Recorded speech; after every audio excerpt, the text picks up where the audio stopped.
Boa noite a todos, paz seja convosco.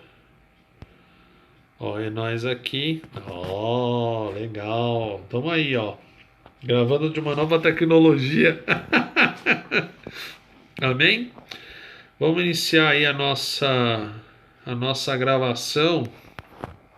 Eu tô utilizando da tela do celular. Amém? E aqui, ó, nós vamos falar a respeito do chifre pequeno de Daniel. Amém, irmãos? Vamos lá para a nossa aula de hoje. Amém? Vamos lá. Onde que está isso, Isaac? E por que que isso é importante? Porque isso faz ligação com a nossa última aula, beleza? Então a gente está aí no capítulo 7, 19 de Daniel, que Daniel fala o seguinte: Então tive desejo de conhecer a verdade a respeito do quarto animal, que era diferente de todos os outros. Lembre-se que nós estamos falando dos quatro animais do livro de Daniel. Isaac, por que que isso é importante para o estudo do Apocalipse? Nós vamos ver o porquê que é importante, tá? Aqui, na aula, quando nós formos falar a respeito da besta, a respeito do falso profeta, vai ligar diretamente com essa aula de hoje, tá? Nós temos aí Daniel falando, né? Então tive o desejo de conhecer a verdade a respeito do quarto animal, que era diferente de todos os outros, muito terrível, cujos dentes eram de ferro e as suas unhas de bronze, que devorava, fazia em pedaços e pisava aos pés o que sobrava. Vocês podem. Muito bem. 19 a 21. E também a respeito dos 10 chifres que tinha na cabeça, e de outro que subiu. Vamos lá. Vamos lembrar aí que o animal terrível do livro de Daniel, ele foi o quarto animal e ele tinha 10 chifres. Amém? Foram 10 chifres. E Daniel está falando a respeito dos chifres e também a respeito dos 10 chifres que tinha na cabeça e de outro que subiu e diante do qual caíram 3. Isto é, daquele que tinha olhos e uma boca que falava grandes coisas e cujo parecer era mais robusto do que dos seus companheiros. Eu olhava e eis que esse chifre fazia guerra contra os santos e prevaleceu contra eles. E quanto aos 10 chifres, daquele mesmo reino se levantarão 10 reis, e depois deles se levantará outro, a qual será diferente dos primeiros, e abaterá a 3 reis. E proferirá palavras contra o Altíssimo, e destruirá os santos do Altíssimo, e cuidará de mudar os tempos e a lei. E eles serão entregues na sua mão, os santos, amém? Serão entregues na sua mão por um tempo, e tempos, e metade de um tempo. Olha só, vamos retornar aí algumas coisas a respeito desses animais. Nós vimos que o primeiro animal é o reino da Babilônia, o Império Babilônico, o segundo Medo-Pérsia, o terceiro Alexandre o Grande e o quarto animal era Roma. Haviam 10 regiões administrativas, são 10 reinos, ok? Que era do Império Romano, certo? E Daniel vê esse animal e desses 10 chifres, ele vê que 3 chifres caem e sai um no meio dos 10 chifres, um chifre pequeno que profere todo tipo de blasfêmia contra os santos, muda as leis de Deus, muda as estações, faz guerra contra os santos, e nós vamos ver o impacto disso até lá, Carlos Magno, lá na frente, quando nós estivermos estudando as cartas, as igrejas de forma direta lá no Apocalipse. Amém? Mas vamos nos concentrar aí nesse animal, ok? Roma. O que acontece? Roma, antes da divisão, ela abrangia, como vocês estão vendo na tela, da Espanha até Jerusalém, ok? Da Itália até a Bretanha e a Germânia, que seriam os povos germânicos, e o norte da África. Ou seja, Roma, ela reinava, o Império Romano reinava sobre 4.400.000 quilômetros quadrados. Eles eram senhores do mundo, praticamente, porque naquela época o que tinha esse conhecimento de mundo era só isso, né? Com o passar dos séculos, Roma começou a sofrer com as invasões bárbaras, nós já vamos falar daqui a pouco, ok? Mas antes das invasões bárbaras, nós tivemos. Roma teve uma série de problemas políticos entre imperadores. Aí veio as várias formatações de imperadores. Primeiro, de governo de Roma. Primeiro veio o Senado. Depois veio os imperadores que eram quase ditadores, os imperadores que eram loucos, os outros imperadores que chegavam a reinar de três, né? Três imperadores. Era o Triumviratum. E depois o Império Romano começou a desfalecer e começou com uma divisão em especial. Dividiu-se entre Império Romano do Oriente e Império Romano do Ocidente. Vamos lembrar de uma coisa? Lembra lá da estátua de Nabucodonosor que as pernas eram feitas de ferro? 2 pernas de ferro. Uma para cada configuração do Império Romano. Uma para o Império Ocidental, outra para o Império Oriental. Bom, o que acontece aí nessa complexidade toda aí do Império? Houve um período da história do Império Romano que houveram no Império do Ocidente. O que era Império do Ocidente? É quase que toda a Europa que a gente conhece hoje, com exceção daqueles países balcânicos lá, tipo Sérvia, Bósnia, Grécia, esses lugares assim, ok? Turquia, com exceção desses países, desses territórios, tudo que tinha da Hungria até a Espanha, da Itália até a Inglaterra, até a Germânia, aquela região onde fica a Alemanha, a Polônia de hoje em dia, ok? E parte do norte da África até a Líbia era Império Ocidental, ok? E lá houve um período de tempo, que é onde a gente quer chegar, e guardem esse período, porque nós vamos precisar dele lá na frente, quando nós estivermos vendo as cartas de Apocalipse, amém? Nós temos dois imperadores. Um imperador chamado Maxêncio e um outro imperador chamado Constantino. Esse cara é muito importante para nós. O que acontece, irmãos? Antes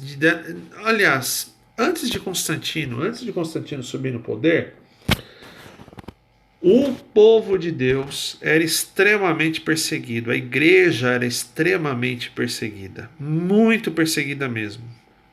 Tinha todo tipo de atrocidade, de usar as pessoas como poste de iluminação, os corpos das pessoas como poste para iluminação pública, até jogar as pessoas nas arenas para elas serem assassinadas pelas feras, pelos leões. E o que acontece aí nessa estrutura toda? Amém? O que acontece nisso tudo? Os romanos, eles tinham um culto muito comum entre os soldados, que era um culto a uma divindade chamada Mitra. Nós já vimos isso na aula passada, que é uma divindade que veio lá da época da Pérsia. Mitra era o deus Sol, ok? Era a divindade solar. E não é uma divindade exclusiva dos romanos. Os próprios egípcios, eles cultuavam a Ra, o deus Sol. Então veja, cultuar o Sol não é uma coisa dos romanos, é uma coisa antiga. Mas vamos lá. Mitra, eles gostavam muito de adorar o soldado romano, o povo, ok? Gostava muito de adorar a Mitra. Era uma religião muito comum no Império Romano, além dos múltiplos deuses que eles tinham, porque cada região que eles conquistavam, eles anexavam uma religião, né? Bom, o que aconteceu aí com Maxêncio e Constantino? Constantino começou a observar que a perseguição aos cristãos não resolvia nada. Quanto mais matava cristão, mais eles se multiplicavam. Quanto mais perseguia a igreja, mais ela crescia. Ele chegou num belo dia desse para um grupo, né, de sacerdotes de Mitra. Isso é histórico. Chegou para um grupo de sacerdotes de Mitra e falou: "Ó, galera, é o seguinte, ó, eu tenho uma solução para o nosso problema com os cristãos, porque ele era co-imperador com Maxêncio, eram dois imperadores. E eles tinham problema com 3 religiões lá no Império Romano: cristianismo, mitraísmo, que era o culto a Mitra, que era o deus Sol, e judaísmo. Eles tinham essas três religiões eram um problema em Roma. Os judeus não gostavam de ninguém, porque eles queriam a terra deles, queriam a Messias deles, eles queriam colocar fogo em Roma. Se eles pudessem, eles colocavam fogo em Roma. O cristianismo, quanto mais você perseguia, mais forte ficava. E o mitraísmo, ninguém parece que não prosperava, porque o cristianismo estava engolindo tudo. Aí Constantino chegou para eles e falou: o negócio é o seguinte, eu tenho uma ideia brilhante. Vamos fazer uma coisa? Eu vou fazer esses cristãos acreditarem em Mitra. Ok? Eu vou fazer esses cristãos acreditarem em Mitra. É como? Sendo que a gente tentou converter eles de uma série de formas e não conseguimos. Nós vamos travestir o cristianismo em o mitraísmo em cristianismo. Nós vamos fazer um esquema aí. O que acontece? Quando ele sobe no poder, né? Que ele sobe no poder, ele ainda não era imperador absoluto, tá? Ele ainda não era imperador absoluto. Ele estava lá ele começou a ter problemas com o Maxêncio, que era o co-imperador com ele. E o que ele fez? Ele teve essa ideia de fundir o mitraísmo e o cristianismo. Mas como que Constantino conseguiu fazer isso? O que ele fez? Ele espalhou entre o povo uma lenda. Essa roda que vocês estão vendo aí na tela é o chamado Lábaro de Constantino. É a insígnia papal até hoje, do Vaticano até hoje, essa insígnia aí, esse sinal que vocês estão vendo. Ele falou o seguinte: olha, eu estava com meu exército num campo aí, porque eu ia lutar contra o Maxêncio, e eu ouvi lá no sol o símbolo, esse símbolo, ok? Esse símbolo que está aí. E uma voz falou para mim: sobre esse símbolo você vencerá. E eu pintei esse símbolo nos escudos dos meus soldados e eu venci o Maxêncio, que por sinal morreu afogado. Ele estava com uma armadura, o Maxêncio estava com uma armadura super pesada, caiu na água. Bom, tudo que é ferro afunda, né? E se você tiver vestido com ferro, você vai afundar também. E o Maxêncio acabou afundando no rio lá, morreu afogado, e o Constantino virou imperador absoluto. O que significa essa letra aí? Essas letras, isso aí formam letras. São as letras iniciais do nome de Cristo, Jesus Cristo, no grego, ok? Escrita em grego, na letra grega. O que acontece, irmãos? A partir desse momento, o que o Constantino fez? Ele falou: olha, o mesmo Mitra, que é o Deus dos romanos, é o Jesus da cruz, que morreu na cruz do Calvário pelos homens, e ele é o Deus Sol. É o mesmo Deus, porque eu vi o símbolo dele no Sol. Irmãos, é assim, ó. A gente está falando em 300 e Guaraná de rolha depois de Cristo. O povo não tinha acesso a absolutamente nada. A Bíblia era um livro que ainda estava engatinhando. A obra de Deus era um negócio que estava engatinhando. Era tudo muito difícil, tudo muito complicado. Hoje, no século XXI, já algumas coisas são difíceis e complicadas. Imagina naquela época. Então, o povo foi literalmente enganado. E o que Constantino faz? Ele tem uma ideia melhor ainda. Ele acaba com a perseguição aos cristãos e ele promove o Concílio de Nicéia. O que o Concílio de Nicéia fez? Ele estabeleceu os dogmas, porque aí o cristianismo passa a ser a religião oficial do império. Por que passa a ser a religião oficial do império? Lembra que o império, os romanos, todos eles adoravam a Mitra, que era o deus Sol. O que o Concílio de Nicéia faz? Quando o Constantino fala, não, agora é o seguinte, a religião oficial do império é o cristianismo, porque o Deus dos cristãos é o nosso Deus Sol. Eles começam a estabelecer alguns dogmas, algumas regras para a igreja. O Concílio de Nicéia estabelece dogmas e regras. E eles começam a rechear o cristianismo de um monte de porcaria que vocês podem sonhar na vida de vocês. Uma das consequências do Concílio de Nicéia foi a adoção dos santos. Por quê?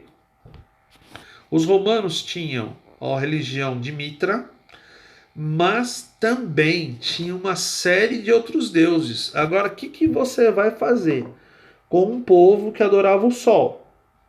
E além de adorar o sol, adorava o sol, aí eles adoravam a Júpiter, eles adoravam a Marte, eles adoravam a Diana dos Efésios, eles adoravam a um monte, a uma pancada de deuses. O que eu vou fazer com esses deuses? É muito simples. Vamos chamar o Júpiter de Deus Pai. Vamos chamar a Diana dos Efésios de Deus a Mãe de Deus. Né? Vocês sabem quem que é a Mãe de Deus, né? Não preciso nem falar. Vamos chamar sei lá, vamos chamar Ares ou Marte de João. Vamos pegar todos aqueles deuses que a gente tinha e vamos dar um nome de um santo cristão para cada um. E é o que aconteceu. As coisas acabaram tomando esse corpo, tá? Por isso que hoje em dia a gente tem muito aquele negócio. Por exemplo, São Jorge é equivalente à entidade fulano de tal numa outra religião. São João é referente a uma outra entidade numa outra religião. Por quê? Porque isso aí já vem lá desde o Império Romano. Isso aí chama sincretismo religioso.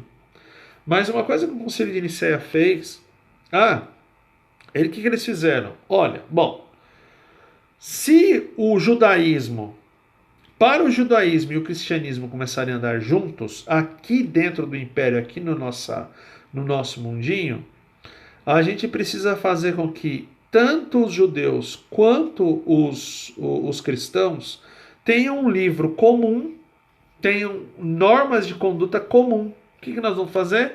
Vamos montar um livro chamado Bíblia. Aí começou a Bíblia. Então quer dizer que a Bíblia é errada, Isaac? Não, não é. A única coisa boa que saiu do Concílio de Nicéia, a única coisa boa foi a estruturação da Bíblia, porque ela trazia num livro só o Antigo Testamento como base para o Novo Testamento. O Novo Testamento, o cumprimento do Antigo Testamento. Entendeu? Foi a única coisa boa que saiu do Concílio de Nicéia. O resto saiu todo tipo de malandragem que vocês podem sonhar na vida de vocês. Ok. Mais uma coisa que saiu lá do Concílio de Nicéia foi o seguinte: o bispo de Roma, amém? Que é quem? O Papa. E quem é o Papa? O Papa é o vigário de Deus. É a representação máxima de Deus na Terra. Ele é aquele que manda prender, que manda soltar. O Papa é o que tem a última palavra, porque ele é o vigário de Deus, ele é representante de Deus na Terra, segundo o Concílio de Nicéia. Bom, o que acontece aí? O Papa começa a ganhar força de governo, de senhor, ok? Ele começa a andar junto com o imperador. Mas nós vamos ver daqui a pouquinho que o imperador mudou de nome. O que acontece? Em paralelo a todo esse concílio, todas essas coisas que estão acontecendo, os povos bárbaros, lembra lá daquelas 10 divisões do Império Romano que a gente conversou? Espanha, Gália, Itália, Dácia, Dácia, Peloponeso, Germânia, Trácia, ah, Inglaterra, ok? Lá, Bretanha, perdão, ok? Bretanha, e faltou mais dois que eu não lembro. Eles eram povos bárbaros, ok? E esses povos bárbaros, o que acontece? Quando a Igreja Católica ela é fundada, quando a Igreja Cristã Católica ela é fundada, o foco de Roma sai daquele foco expansionista militar para se tornar aquele foco mais religioso, etc. E os povos bárbaros invadem Roma. Todos esses povos começam a invadir Roma e começam a saquear Roma e destruir Roma. E isso é importante, porque nós vamos ver lá na frente o que esse saque de Roma, o que essa destruição de Roma tem de importante e liga lá na frente com Apocalipse. Onde que ele vai ligar lá na frente em Apocalipse? Ok? E o que acontece aí? Os bárbaros começam a destruir Roma. Começam a saquear Roma e acabar com a cidade de Roma. Para vocês terem uma noção, aí ó, é um mapa. Eu sei que tá pequeno, porque talvez o vídeo seja bem pequeno, mas aí tem as migrações dos povos bárbaros. Tinha um povo que Roma odiava, que eram os hunos. O povo huno era um povo que veio lá do leste, veio lá do Oriente, tá? Ele veio, um povo asiático. E eles invadiram os territórios romanos, eles matavam tudo, saqueavam tudo, destruía tudo. E os hunos, depois de um tempo, eles se juntaram com outro povo chamado ávaros. Aí de um lado nós tínhamos os hunos e do outro lado nós tínhamos os ávaros. E o mais engraçado é o seguinte, que esse povo se fundiu num único povo, que eles depois lá na frente passou a ser chamado de Hungavária, que era hunos com hunos, hungos, que era de hunos, e varia, que era de ávaros. E Hungavária virou Hungria na nossa linguagem de hoje. Então, toda a formatação da Europa tem mistura de povos romanos, mas principalmente dos povos bárbaros. O que acontece aqui? Os povos bárbaros, eles tinham um apreço por um cristianismo, como é que eu posso falar? Um cristianismo herético, chamado arianismo, ok? Arianismo, fundado por um cara chamado Ario. Essa religião, esse cristianismo aí que era muito maluco. Porque assim, ó, eles acreditavam na Trindade, mas acreditavam o seguinte, que o Pai é um Deus, o Filho é um Deus e o Espírito é um Deus, ok? Então são três deuses. Não é um Deus só que se manifesta de três formas, não. Os arianos, eles acreditavam em três deuses separados. Era herético. Eles falavam um monte de... Olha, é muito complexo, falava muita bobagem. Era herético ao extremo. Ok? Eles eram heréticos ao extremo. Eles usavam uma capa de cristianismo, mas de cristianismo não tinha nada. Eles tinham muito mais de sincretismo com outras religiões do que efetivamente cristianismo. O que acontece? O Papa, veja, todos esses povos aqui, depois que Roma cai, esses bárbaros invadem Roma, eles destroem a cidade de Roma e acabam com o Império Romano. O Império Romano ele vai mudar de cara e ele vai mudar de forma, tá? Porque enquanto Roma era uma instituição administrativa, ela deixou de ser uma instituição administrativa enquanto império para se tornar uma religião.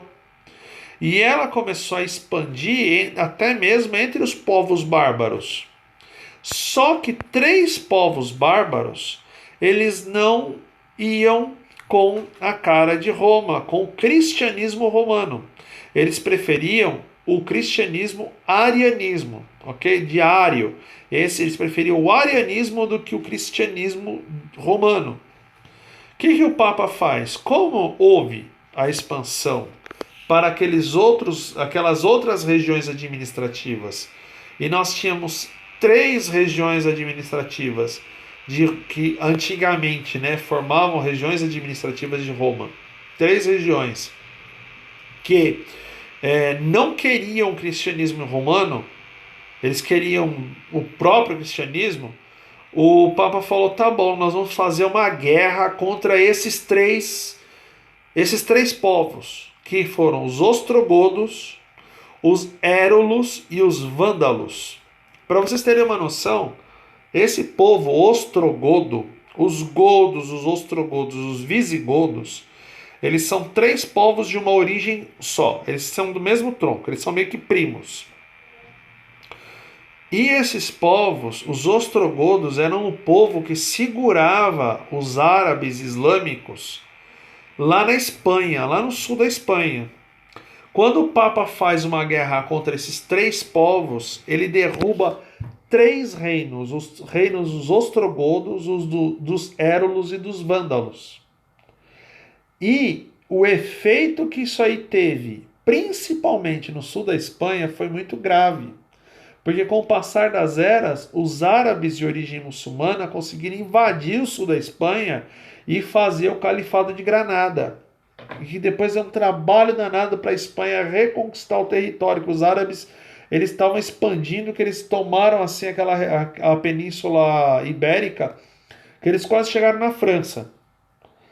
Porque o Papa teve a brilhante ideia, porque os ostrogodos não seguem a minha religião, eu tenho que acabar com eles. Ele foi e acabou com os ostrogodos, com os érulos e com os vândalos. Veja, um chifre pequeno que derrubou 3 chifres. Um rei que saiu daquela cabeça daquela figura do Império Romano.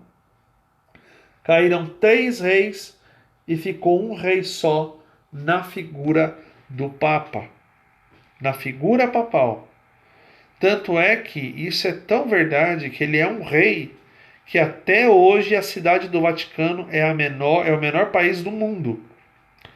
Sem dúvida, o menor país do mundo. Vamos lá. E o que acontece depois disso? Depois disso, o reinado papal começa a ser absoluto. Começa a ser absoluto em tudo. Os papas, eles colocam reis, eles tiravam reis, e eles falavam quem ia para o céu e quem ia para o inferno. Literalmente era assim que eles trabalhavam. Então, esse chifre pequeno que sai lá, lembra lá, hein? 10 chifres daquele império romano, né? Daquela figura do império romano. São 10 chifres. 3 caem, no lugar de 3, sai um chifre pequeno, que vai governar sobre todos os outros. Nada mais, nada menos que é o reinado papal. E eu falei para vocês uma coisa interessante, que Roma deixou de ser uma estrutura administrativa para mudar de figura. Roma deixou de ser um império administrativo que reina sobre a terra, enquanto com seu território, com suas leis, etc, etc, para tornar-se um império religioso com um rei chamado Papa. Todo Papa é o rei do Império Romano, com exceção do Joseph Ratzinger, que pediu para sair. O restante dos outros papas, a maior parte deles, reinou até o final da vida. Por quê? Porque o título papal é um título vitalício, é um título de rei. E ele manda e desmanda, ele tem o seu exército próprio. E nós vamos ver um pouquinho mais para frente, eu acho que não mais nas outras aulas, o que o Papa, acho que vamos dar uma olhada assim, tá?